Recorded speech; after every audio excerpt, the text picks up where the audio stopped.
In this video, I want to go over some more Call of Duty 2024 information, Treyarch's big comeback, and this game is rumoured to be called Black Ops Gulf War, although apparently it will be taking a more nuanced look at the Gulf War and be highly critical of the US's involvement and all sides at play, and the campaign will be heavily focused around the CIA. It seems like the majority of the characters we will be playing as will be within the CIA, and although the game will be apparently called Black Ops Gulf War, it apparently won't just be tackling the Gulf War. We will see the Iraq War and various other events around the globe in the 90s/early 2000s. The campaign will apparently pick up where Black Ops Cold War left off and start off at the end of the Cold War, although I don't think it will really tie much into that game or anything to do with Perseus because it's not really relevant to the Gulf War, and if they want to tell a nuanced take, I don't think it's a good idea them incorporating a bunch of fiction into the story, although that's what Black Ops games have always done. They've done twists on real world events, but considering this is an era that really hasn't been explored, not just from Call of Duty, but games in general enough, I don't think it would be a good idea for their first take to be the usual Treyarch Black Ops game, merging hallucinatory and hypothetical stuff with reality. Now, in terms of characters, apparently since this will be a Black Ops game, there's actually been no word on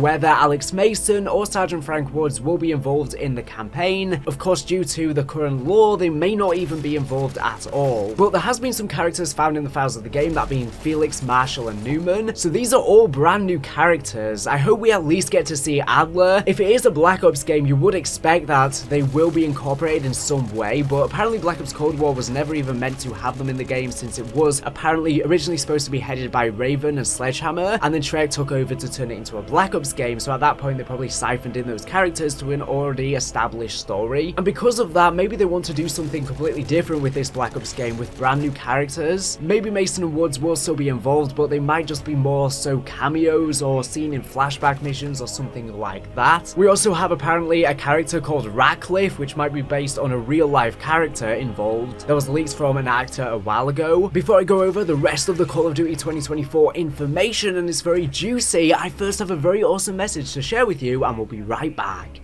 This video has been kindly sponsored by StrayShot, which is an upcoming free-to-play third-person shooter featuring Battle Royale, Extraction, and Core Deathmatch game modes. The game is currently in beta with only a few open sessions per month, and thanks to them partnering with me, I got the opportunity to play in one of these slots over the weekend. The social media channels and Discord will be linked below if you want to follow or join to keep up with their session times. They do regular giveaways on there too to help promote the game, so just another incentive to stay engaged. I'll also leave a link to their download page so you can be ready for when the beta is live, and there's also various information about the game on their website. In addition, StrayShot actually recently partnered with the NBA stars, the Ball family, and skins for them will physically be coming to the game upon its full release, so if you are fans of them, this is the perfect combo. In terms of when the full release will be, it's planned to be sometime in 2024 right now. Step into the boots of a bounty hunter ready to take on rivals in intense matches. In StrayShot, you'll discover a world of unique characters and engaging game modes. It's all about accumulating points and proving your skills to qualify for exclusive prizes in high-stakes weekly and monthly challenges. Whether you are a rookie or a seasoned pro, StrayShot caters to gamers of all levels. But here's the catch: the competition is fierce, and only the most skilled hunters rise to the top. Your reputation grows as you earn points and give your all in combat. You can choose to go solo or team up with friends to claim a top-tier loot and exclusive rewards. There are tournaments too that offer a knockout style showdown, but let's not forget about the heart-pounding gameplay. StrayShot brings you fast-paced action, deep customization, and a variety of game modes like hostage rescue, extraction shooter, and team deathmatch. So gear up and get ready for intense gaming adventures in StrayShot. So yeah, like I said, if you are excited for this game, be sure to check out their socials and the link in the description to play when the next beta session is available, and await for its full release in 2024.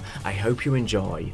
Now, in terms of the campaign missions, some of them have been found in the files. We have Storm, Extraction, Redacted, Imposter, Contract, Union, Safe House, which seems to be apparently similar to Cold War's Safe House, where we can explore. I guess we also had one in Black Ops 3. I guess technically in Black Ops 1, since you could, obviously break out of the chair. Some missions will apparently also take place on a farm. Now, this isn't the full missions list. We will be getting more than 8. We don't know what the rest will be yet, but this is all very interesting campaign information. I really wonder what what the story is going to be about. Now, in terms of multiplayer, various different maps have been found. Apparently, there's going to be firing range again, but it's labeled as firing range 2, so I don't know if this is going to be a firing range remake slash remaster, or it's going to be an entirely different map to the original firing range, but might just similarly be on a firing range, but the layout will be different. We also have Veiled, Canals, Pillage, Radar. We also have Grind. It might be a Black Ops 2 Grind remake, although I'm not really sure how it fits in the 90s setting, but we could get a 90s version of Grind. We also have CMD. People are thinking this could be a WMD remake slash remaster, but it might just be an entirely unique map similar to WMD with a nuke silo, and we also have one set on an island. Now, Pillage, we actually have an image from Warzone Mobile, of all things, from a while ago. Obviously, I can't show it due to copyright reasons. However, it does seem like it will be taking place within Iraq, as it features a painting on it that is actually one that Saddam Hussein owned in his palace in the city of Babylon. So that might be the location of where this map takes place. And there is another map called Stealth that isn't in this leaked list, but was leaked from Warzone Mobile a while ago. Again, of course, I can't show the image due to copyright reasons once again. However, the map appears to be some sort of US base in Iraq. We see a bunch of tanks that were used within the 90s, and there is also a plane that was used in the 90s, and there's a bunch of explosions taking place, and there is a hangar, of course, for the planes themselves, and there seems to be a small building in the background. The map looks very large, though. I wouldn't be surprised if this was a ground war map or something. Apparently, the winner's circle is going to be returning at the end of the game in this as well. We also have a full weapons list, and I'm just going to show them on screen and not go through all of them because I've already done that in a prior video. This video is kind of just a news roundup, so you can just pause the video if you want to read them for yourself. We also have more details on the perks that are going to be in this game for multiplayer. We have Anti-Up, which is the Slayer playstyle, so it seems like this mode, the perks are going to be designated to different types of playstyles. You'll start each life with 200 points towards score streaks. We have Double Time, again another Slayer playstyle, double the duration of tactical sprint, increased crouch movement speed by 30%, as it seems like the perks will be categorized into each of these styles. A big leak for this game is it does seem like, unfortunately, Tac Sprint, tactical sprints that was first introduced in Modern Warfare 2019, will be returning in this game, and I'm not really happy about that because I think it should just stick to Modern Warfare games. Ever since Modern Warfare 2019, apart from Black Ops Cold War, every single COD game now feels extremely similar, and they've done this on purpose because they want every single game to feel unified with Warzone, because apparently a lot of people complained when Black Ops Cold War released because the engine was so different and the movement was so different that it felt jarring going from Warzone to Black Ops Cold War and vice versa. They don't want to do that again, but unfortunately it's making every COD just feel the same now. I personally don't want to see Tac Sprint in a Treyarch game. I think it adds an extra step to sprinting where there's an extra animation, you know, going from walking to sprinting to Tac Sprint and then vice versa. It adds a whole extra process. Either they just have Tac Sprint as the default sprint or it just isn't there. I would rather just have normal sprinting, but just it's very fast. That's what I like. And just get rid of Tac Sprint entirely, or just keep it in the Modern Warfare games. Treyarch can do their own thing with their own movement, but unfortunately, like I said, they want it to feel seamless with Warzone, especially when they integrate with that. We have operative playstyle. Enemies can be seen through walls for a short time after respawn. A HUD edge indicator flashes when an enemy is outside of your view. And lastly, you don't leave death skulls when killing enemies. We have scavenger for the Slayer playstyle again, resupply ammo from dead players, and we also have dexterity again for the Slayer playstyle. Mantle faster, ADS, aiming down sight while sliding and diving, take less fall damage. Once again, these are not all of the perks. These are just the ones that have been found in the files thus far, and of course there will be way more once we actually get to play the game, and many more could get leaked in the future too. Amazingly, massive news for COD 2024's multiplayer is that apparently the Pick-10 creator class system will be returning. Of course, this was introduced in Black Ops 2, we saw a variant of it in Black Ops 3, Advanced Warfare even had Pick-14 or whatever it was, and I'm so glad that Pick-10 is back. Apparently Sledgehammer Games actually wanted this system to be in Modern Warfare 3, but Infinity Ward's higher-ups got them to change it. Apparently Infinity Ward were also responsible for forcing Sledgehammer to have the horrible unlock system that we have in Modern Warfare 3. This is by far the most seamless and streamlined version of the creator class we have ever seen. It's so simple and not overcomplicated like the recent Gunsmiths have been. In spite of this, it seems like the Gunsmith system isn't going anywhere. It will still remain in this game, and I just wonder how many attachments there's actually going to be. Will it be scaled back? They'll probably merge the Gunsmith system with the Pick-10 system and probably have a point system for the Gunsmith. Personally, I think it's the optimal creator class system, and really every game should have it. If you're unaware, it basically works like a point system where you can select certain things up to 10, with some items taking up more points. So for example, you could have less perks if you want to carry more equipment, games. But that's all of the information I wanted to go over in this video. Like I said, there's been many leaks recently that suggest we might be getting early access to zombies if you pre-order the game. Potentially even the full game might be released early if you pre-order, which I guess will be a big incentive. Of course, there's been 2 round-based maps found in the files as well. We don't know if both will be there on launch. I hope so, considering Treyarch have had so long to develop this game. So that's all of the information we have regarding